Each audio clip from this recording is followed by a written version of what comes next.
Sid Davidoff was a political prodigy. In his mid-20s, he was already a trusted aide to John Lindsay when Lindsay swept into office in 1965. He ran for mayor against, everyone else was tired and he was fresh, and he brought young people into his administration, a lot of young people, and Sid Davidoff was one of those people. Liz Holtzman, who would later become a congresswoman and city comptroller, also worked for Lindsay.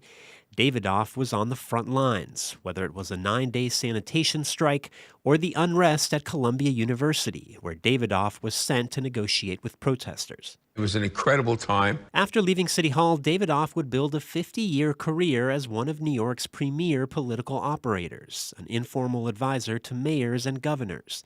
He was a tennis partner of Mayor David Dinkins and a strong supporter of Mayor Bill de Blasio. You may seal your vows with a kiss. Who officiated his wedding to Linda Stacy at City Hall. He's the alpha and the omega. Anybody involved in politics or government knows the name of Sid Davidoff. Longtime State Assemblyman Keith Wright, after leaving office, joined Davidoff's law and lobbying firm, which Davidoff built into a powerhouse. He was a real griot.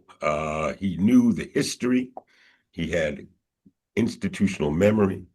And people came from far and wide to seek his advice. Davidoff, who was raised in Queens and attended City College and NYU Law School, was described in this 1967 New York Times profile as Lindsay's walking guide to the streets of New York. The mayor's schedule, once he left City Hall, was mine. It was when he went to the communities, into the neighborhoods, whatever it was that was under my jurisdiction. Perhaps his biggest point of pride, Davidoff was number 12 on President Richard Nixon's enemies list, which caused him to be investigated by the IRS and others.